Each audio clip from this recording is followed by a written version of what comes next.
That's the part. Yeah. I mean, where do you hold it though? Like you're gonna keep like hitting things by mistake on the end. I That's wonder what I if would that's worry gonna be a problem. Or Yeah. Yeah, I know. That's the one thing that I would be concerned with something like that. Oh, and we're talking about phones, but we're not going to be talking about phones today. No, I hate phones. I have no phones allowed on this show. All right, let's get into it. Hello, everyone, coming in live right now on YouTube and Facebook. This is Close to the Metal. This is our weekly computing podcast where we go in depth with specific things that are happening in the world of computers. Or I don't know, we kind of change up the topics each week. It depends on what we want. Yeah, we do what what we want to want. go with. We do what we want here. Just live It's free free and flowing. proud It's here, Tuesday, coming back after a few days off. All right, so today we're going to be talking about Computex, which is a maybe you can explain what exactly is Computex. It's where you text the compus. You text the compus. Okay. Yes. So we tied that in. It's a trade conference that is in Taiwan, Taipei, Yes. Taiwan, and it is generally pretty focused on computer hardware. Yeah. They've had some attempts to branch out a little bit more to other things, but I think generally they haven't really quite caught on yet. So it's usually mostly about various kinds of computer hardware. Going straight in for that. Yeah, and like it's about like the geekiest stuff. Like there's a lot of motherboards there. Yeah. You know, there's a lot of add-in cards. There's a lot of PC cases. This is like really getting down to the nuts and bolts. Well, close to the metal, which is the name of the show. So there we go, callback.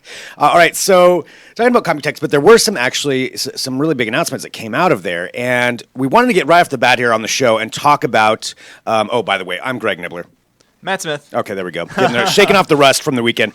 So we're going to talk about, right off the bat here, Intel going back after AMD. And processors are a big part of this show. We've talked about it a lot. And AMD has really been trying to go after Intel and break into the market both on the higher end and still maintain kind of their lower end or lower priced options.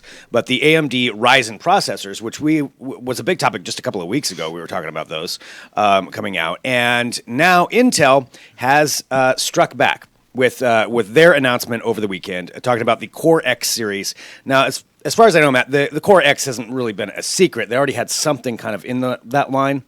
Well, they did not have anything in. Well, yes, they did. Okay, so the Core X series beforehand was, I don't know. It was kind of like not really a series. Mm-hmm. It was generally just like their fastest best processor. Yeah.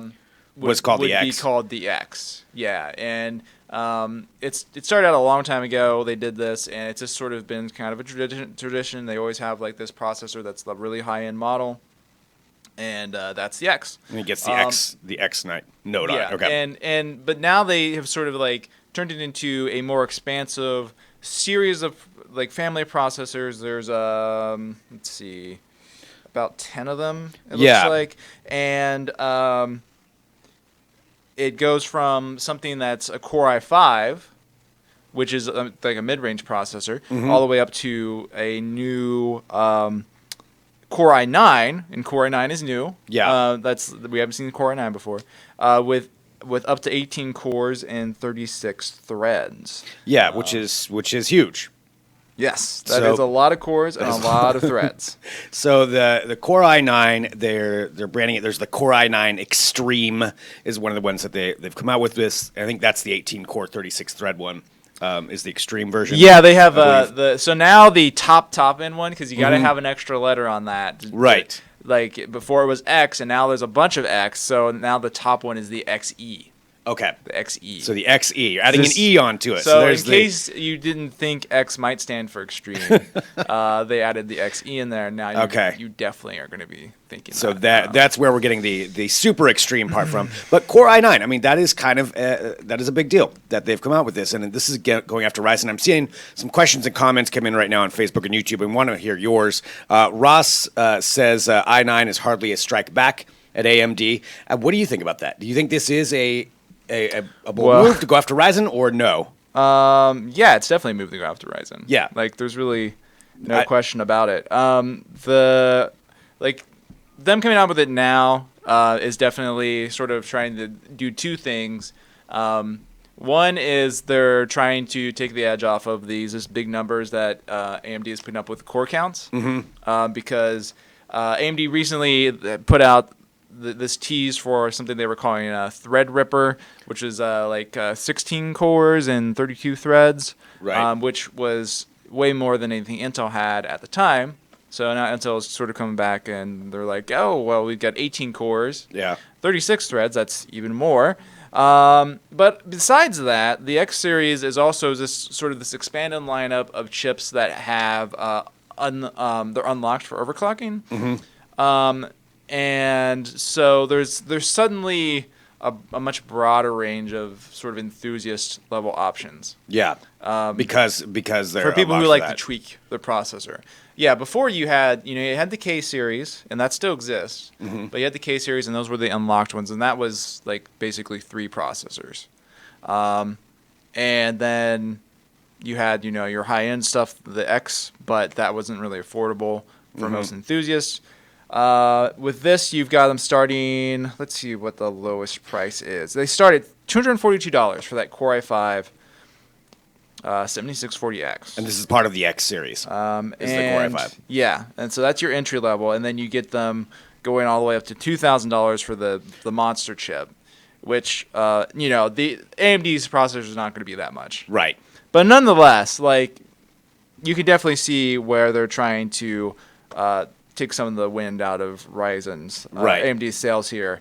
But just saying, hey, like we also have really crazy chips. They also have a ton of you like cores? Cores? Yeah, you like cores. We got cores too, and plus we're doing the same features they are with the unlocked. We got a new platform. Yeah, it's got all this spiffy features, lots of PCI lanes, lots of other stuff. It's called Extreme. I mean, right there. So.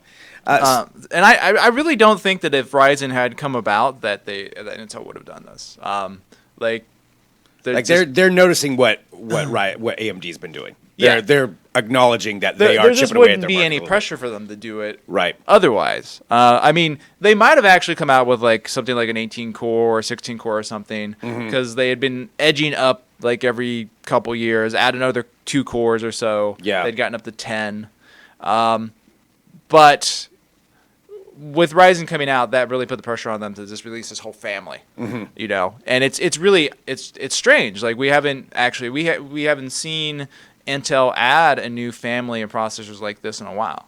And I think that's one of the things that you're right. It is interesting that they're going after this and releasing this whole family because it's not just the high end. Like you said, the Core i9, that's a really cool processor, but it's $2,000. That's what it's going to be coming out at, $2,000. So I think it's going to be pretty limited on who's going to be picking up the Core i9. Yeah, I don't think that's for sure. Probably a lot of people are going to be grabbing that, but they do have the lower ones, like you said, the Core i5 that kind of goes back to some of AMD's affordability for some of those.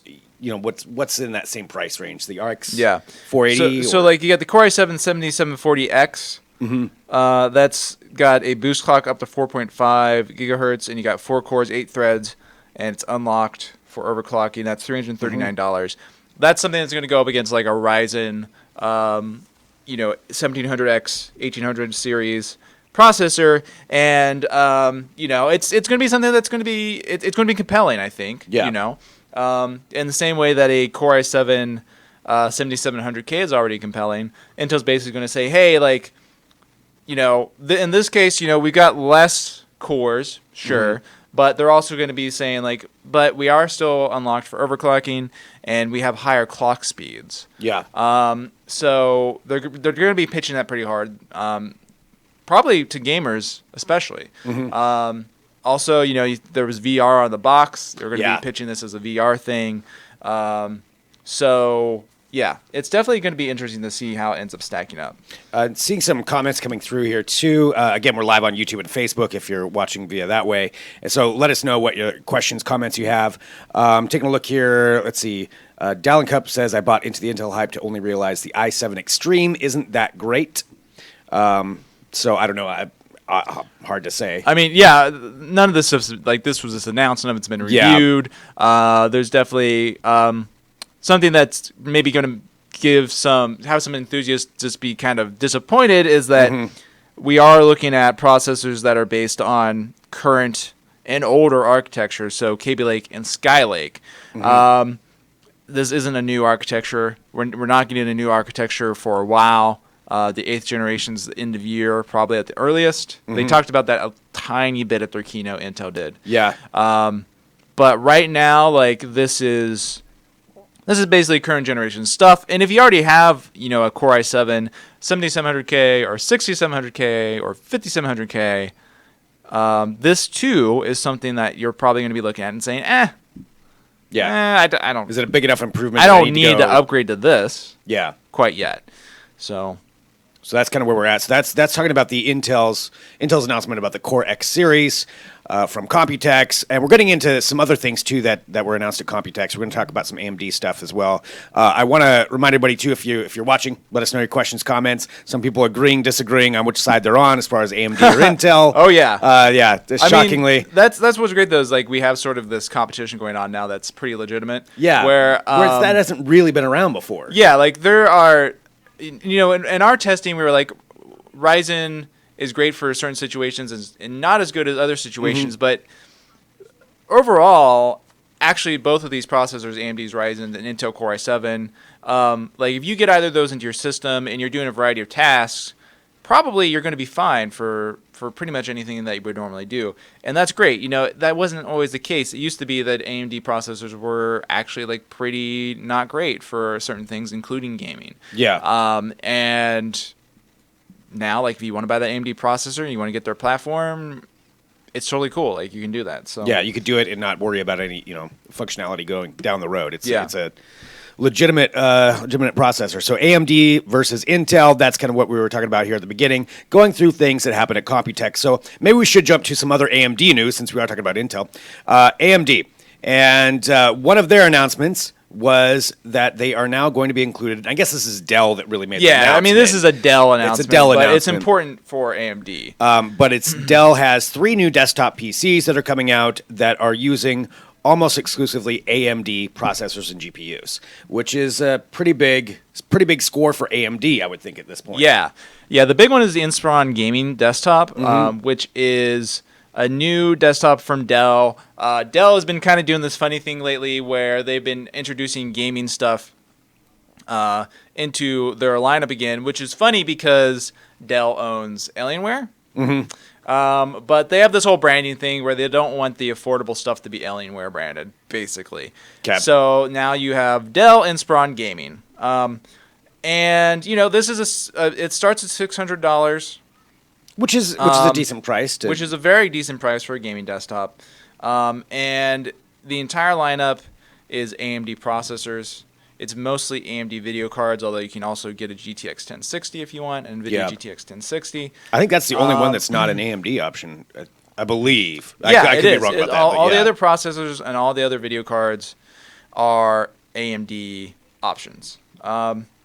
So, and that's important because major manufacturers haven't been doing a lot of this lately. They haven't been doing a lot of AMD powered desktops. I don't know, of like really any kind. Yeah. Of really any kind. Like they haven't been very popular as of late. So to see Dell come out with, it's obviously it wants the Inspiron gaming desktop to make a bit of a splash, and this is a new product for them. So that they have picked, AMD to be the power behind that is, I think, a good sign for AMD. Because ultimately, what the company really needs is for other companies like Dell to say, yeah, we think, Ryzen is great, and we're going to start putting that into our hardware. Right. Right? Because that's how you make the money. Exactly. To mass keep marketing the like that. Like, they're not going to make enough money to keep the company really going just off only enthusiasts. People buying the processor to put into their home built rig. Right. So getting into these again. That's I think. Just take a look here. Three new desktop PCs, Inspiron inspired PCs that are coming out for gaming. Pricing start at $600. Are these going to be good enough to run VR? That was the one question I had. Yeah. The higher end configurations will be. Okay. And I think that is a little bit of their positioning.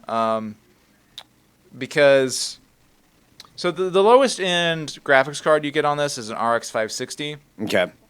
And I don't think the 560 is considered VR ready, if I recall right. But, so you need to upgrade. But you can get the 570 or the 580 or the GTX, or the NVIDIA GTX 1060. All those will handle VR quite well in most cases. I mean, there might be some titles where you couldn't turn everything up, but they should generally be capable. Processors also will generally be capable of that. The entry level, it should be noted, is an AMD A10 processor. That's not so hot. Mm-hmm. That's sort of the budget offering. That's their old processor. And that's at the $600 yeah, entry level. But they do offer, starting with AMD Ryzen 5 1400, the exact pricing on what that Ryzen configuration is, I don't think they've said yet. But I wouldn't expect it to be that much more. Okay. Considering how much the Ryzen 5 1400 is. It's not expensive processor. I'm curious for anybody watching, too, if this is something that you're interested in, is going in on these, a little bit lower price, entry-level gaming computers with the AMD setup. Let us know in the comments and what you think. I think it's really great looking system for someone that, wants to just get a 1080p monitor and, play most titles at reasonable settings without spending too much money. Like right. it's definitely going to be great for that. It's going to play most of the games that you want to play. Yeah. And the other thing that had Ryzen was the Dell Inspiron 27. Dell Inspiron 27 7000 all in one. And this is, again, this is a pretty major product. Mm-hmm. Maybe, arguably this is major as the gaming desktop. All-in-ones are quite popular. And this one is going all in on Ryzen processors. And yeah, the cheapest configuration is a Ryzen 5 1400. Okay. And with that, you also get an RX 560 graphics card, and that's for $1,000. So that's what technically, this entry level configuration is actually more capable than the gaming desktop. Yeah. Because the processor is faster, but it's going to cost you a bit more. Yeah. Let's see. I'm taking a look here in the chat. Jad is saying Alienware skyrockets the prices. I guess maybe just because of the branding of Alienware. Alienware, they're better. There's definitely some branding there. Yeah. And also there's things like, the backlit keyboard that's right. customizable and, like that. So you want the bells and whistles. Yeah. Some people want the bells and whistles. And Alienware's always been very good at giving them all the bells and whistles. But yeah, these entry-level Dell gaming systems they also have a laptop. Mm-hmm. And they've proven them pretty good values. Yeah. Like if you want something that can just game most things without spending a lot of money. Right, which is something where that for me personally, that's where I would be interested in. Mm-hmm. Because I don't necessarily need the top end. I know a lot of people watching. I'm sure you want the top end. For me, the affordability kind of comes in there a little bit. And so I think most people are interested in them. At the end of the day, even if you want it, you can't always afford to. Right, that's what it comes down to. Yeah, the really high end configuration. Yeah, so. And I'm not going to spend $2,000 on a Core i9 processor for that part either. So. Also, something in this is not on our topics list, but I just remembered it. Thought we should mention it. Asus announced the first laptop that has a Ryzen processor in it. Oh, really? Okay. Well, maybe we should talk about some of the gaming laptops. We got another thing to get to here at the end. We'll bounce this around, but yeah, since we're talking about gaming books, gaming computers in general, so Asus has a gaming laptop with Ryzen in it. Yeah. Okay. It is called. This is a very catchy name, so get ready to remember this. Okay. It's called the Asus ROG Strix. ROG stands for Republic of Gamers. Okay. ROG Strix G702ZC. All right. Yeah, that's really easy. It just rolls right off the tongue. And you want the ZC because I believe there's also a ZI or ZL or something. I don't think it has Ryzen. So you got to get that ZC, okay? The ZC. But but basically, they're doing a little bit of a trick here because, if you're a listener and you keep attention to this sort of stuff, you say, hey, wait a second, there are no mobile Ryzen processors. Yeah. You're right, there are no mobile Ryzen processors. Basically, the trick is that some companies make laptops that have desktop-grade processors in them. So Asus is just using one of those chassis to put in a Ryzen 7 1700. And it's a 17-inch laptop. It's fairly big, although maybe not quite as large as you would expect. Mm-hmm. It's probably I'm not seeing the exact thickness spec here, but it looks like about an inch thick. Which I don't know. That's not bad. At that point, that's not bad. That's not bad for a gaming laptop. So, So yeah, that's pretty cool to see that just show up again. It provides some evidence that the big brands that make all the hardware that most people go and buy, are starting to get on board with AMD's chips.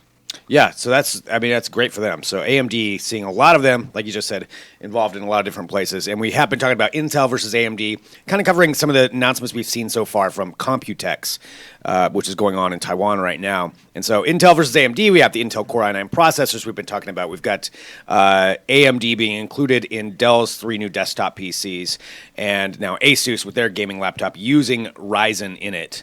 Kind of the first laptop we've seen with Ryzen being incorporated in it. Yeah, and I don't think there's a release date on that yet, so Asus might have to be quick to make sure they actually release it, be the first one released. Yeah, yeah. But that can happen sometimes. The companies will come out with here, we got the first one, and it's like, well, when are you selling it? I'm like, I don't know. And then, but anyway, we hit it. We did it first. But anyway, at least they're thinking about it. Yeah. So there's that. Let's talk about gaming. Let's talk about gaming laptops here real quick and gaming notebooks. In particular, going to somebody else, NVIDIA, with their GeForce GTX with Max-Q design initiative that they are working on. Max-Q Design. We've got all kinds of good names here today. So Max-Q, and it's basically, you're going to have a thinner gaming laptop. But I mean, we've seen some of these gaming laptops that are just gigantic. I think Brad had one in here the other day that was, I don't know, it looked like it weighed like 30 pounds. And now, part of what this is going to do is help get these things down to a thinner size. Yeah. Way less. Yeah. You don't have a giant thing to cart around everywhere. Yeah. This is a little bit of a marketing play. Yeah. It should be said. They didn't announce new hardware. Yeah. Specifically that specifically makes this possible. It's not like they announced a new chip or a new GPU or anything. But basically what NVIDIA is doing is they're saying, hey, we know that our hardware, it's quite efficient. Mm-hmm. We know that people want smaller gaming laptops, so we're just going to kind of do this initiative. We're going to talk with the vendors, the manufacturers like Asus and Acer, and kind of help them, support them, encourage them to make thinner systems so that you get down to this 18 millimeter, which is about 7/10 of an inch, thick chassis, something that weighs 5 pounds, and it has a GTX 1080 in it. Yeah. And there's a few systems that are being shown at Computex. There's one from Asus and one from Acer at the very least that I know of, which sort of fit this profile. And the entire point, is to basically say, if you want a lot of power and you don't want to have to look around a huge brick, you got to get this, and you want the NVIDIA, you want the NVIDIA notebook, and that's going to let you actually have a nice thin experience. Yeah. Whereas before, the gaming laptops were always just huge. Yeah. And we saw there's been efforts to make them smaller, as with the Razer Blade. Mm-hmm. But it hasn't been something we've seen very consistently. Yeah. So this is hopefully going to help that down the line. Yeah. Yeah, that we get these thinner ones. So again, that's talking about the GeForce GTX with Max-Q design from NVIDIA, attempting to get the laptops to be thinner. Yeah, it's just kind of something I don't know. They'll probably slap a badge on them and say, hey, we did with this Max-Q thing. design. Yeah, it's it's not something that's they came out with a new chip that specifically does this, but they are being smart about it because NVIDIA has an edge right now over AMD in that their mobile graphics, all their graphics, just consume less power. They're on a newer architecture than AMD is. So AMD, they can't do this right now. They can't come out with any sort of thing saying we have thin gaming laptops that are AMD powered. It's just not an option for them right now. You see very few gaming laptops that are AMD powered at all.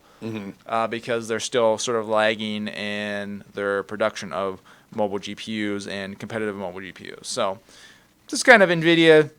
Do you think that's sort of kicking at AMD while they're down? Trying to put their lead out as much as they can ahead of later this season when AMD is expected to announce its Vega-based cards. That's what I was going to ask about. Like, does AMD have something in the works for this? Yeah, Vega. We've been hearing about that for a long, long time. And, it's expected to come out later this year. And it's supposed to be very fast and very efficient. But, again, have to wait to see. Whether or not it will be, a competitor to NVIDIA's latest hardware or not, we just won't know until it's out. I mean, and that's some tough competition to break into, if you're going up against NVIDIA as somebody who's a standard bearer like that. Yeah. So AMD... but still, AMD has been very bold over this last year, over the last couple of years, and we've definitely seen them going after Intel with their Ryzen processors, and I would expect that they will definitely try to go after NVIDIA. Maybe do you think it'll be at a lower price point with Vega, or do you think they'll go that option, or will they go in straight with the? Again, this is kind of prognosticating. We'll get back on the subject here, but I'm just curious. I don't know. I feel like they probably will go in at the high end. Yeah, but. Because we do know one Vega card so far, and that's that. I forget what it's called. It's it's not a Founders Edition. It's Frontier Edition. Yeah, that's what it was, and it's positioned at enterprise and GPU compute and AI learning, and that's a very high end card. Mm-hmm. So I would kind of expect the first consumer models to be a sort of a spin on that, a high end card, but. We'll just have to wait and see. Okay, so that'll be coming out later this year. We'll find out about that. And by the way, AMD does have a press conference tonight, so they might have more information. And that's one of the things, too, with Computex. I mean, it just started yesterday, right? So we'll probably be finding out more. This is what we know so far.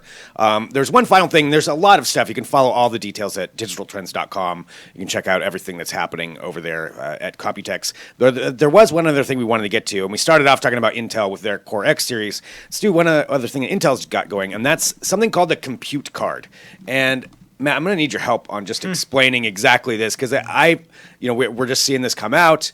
I'm following what it is, and maybe Matt, can you explain what the Compute Card is? Well, it's It is a card that computes. Perfect. There we go. That solves it. That's the show today.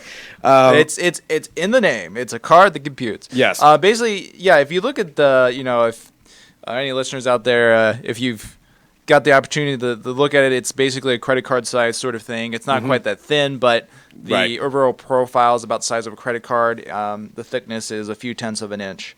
And that actually is a computer all in that card. Yeah, all in, like you said, credit card sized. You've got up to Intel Core i5 processors, up to 3.3 gigahertz clock speed, and up to 128 gigabytes of solid-state storage and 4 gigabytes of RAM, all in that little tiny space. Mm-hmm.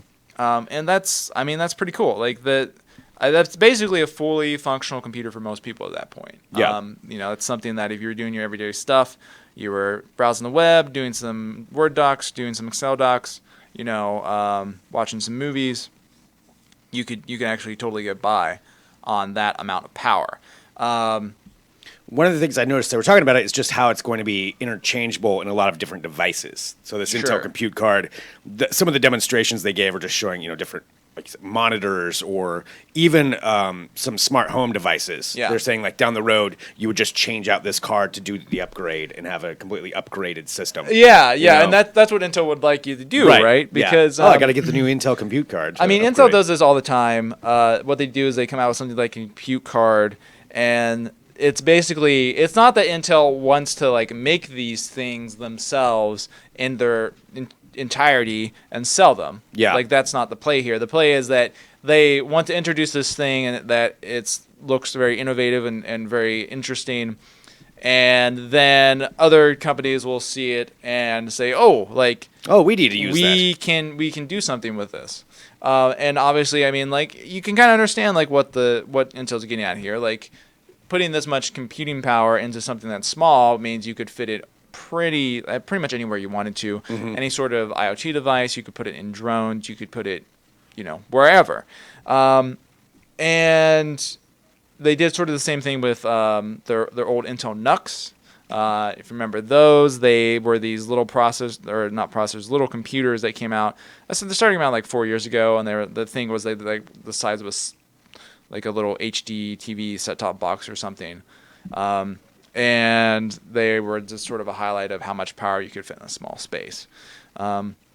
So I think it's it's something that's pretty cool, and what it could mean for a variety of different like things we use every day. Right. They talked about even like digital advertising and how many different things you could apply it to. Yeah. It's not something that I think most people are going to buy like anytime soon. Yeah. Although, in the far future, one can sort of imagine like maybe a world where you have like a monitor and, you could put in a new compute card to upgrade the hardware or something like that. Right. Now, I know a lot of people are going to say, why not just do it with your phone? Yeah. Maybe that's maybe a good counter argument, but that's definitely the sort of thing Intel's going for. Okay. So that's the Intel compute card, something they just announced at Computex yesterday or last night, our time.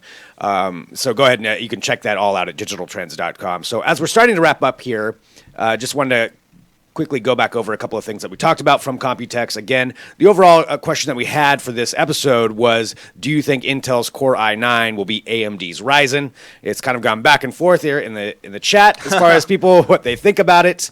But we'll see what happens. The Core i9 is their top level one that just came out with the 18 cores, 36 threads. That's more cores than AMD. Yep. It does have more cores. More cores. More threads. More cores. I mean, it's also extreme. I forgot. It's extreme. It's extreme. I think it's probably. I feel like it's kind of a foregone conclusion that processor is going to be the fastest. Yeah. But the bigger question is whether or not that matters. Mm-hmm. Because it's going to be so much more expensive than anything that AMD puts out. $2,000. $2,000 is what the Core i9 is. Yeah, slated to we don't release know what AMD's Threadripper sort of high end processor is going to be, how much it's going to cost, but it's not going to be that much. So I think again it's going to be sort of this thing where it's like Intel's out there with this really extravagant, hugely expensive part, and then AMD is like, hey, like if you want something you can actually afford, come see us. Yeah. So yeah, and try it out there. So that may indeed be how this all works out. Well, there we go. I think that's probably about it for today. A couple of questions though that I'm seeing coming through, you can probably get answered by going to digitaltrends.com/Computex. So any news that comes out, it'll be reported on right there. You can go in depth with everything that we've talked about today. You can get all the details that you need if you didn't hear the details you wanted are all there at digitaltrends.com. And yeah, thanks for joining us. This is Close to the Metal. So this is our weekly computing podcast. We go live every Tuesday, at 10 a.m. Pacific time, talking about whatever is in the news, whatever's happening. We will have it right here and just kind of get a discussion going and hear what you all think, whether you agree with us or not. It's always good to have a discussion in there. And I think that's about it. So the bottom line, Matt, you don't know which one, if the Core i9 will beat the AMD Ryzen, but it just kind of depends. Depends on your quality. What you consider a victory. There we go. It's definitely going to be... That is a good way to dance around that question. I think it's definitely going to be faster, but I think a lot of people are going to argue that it's just too damn expensive. Too damn expensive. $2,000. All right. Well, there we go. That's it for this week. Follow us. Subscribe on iTunes and Stitcher, wherever you get your podcasts. I'm sure to check back each week for a new episode. Thanks for watching. We'll see you next week.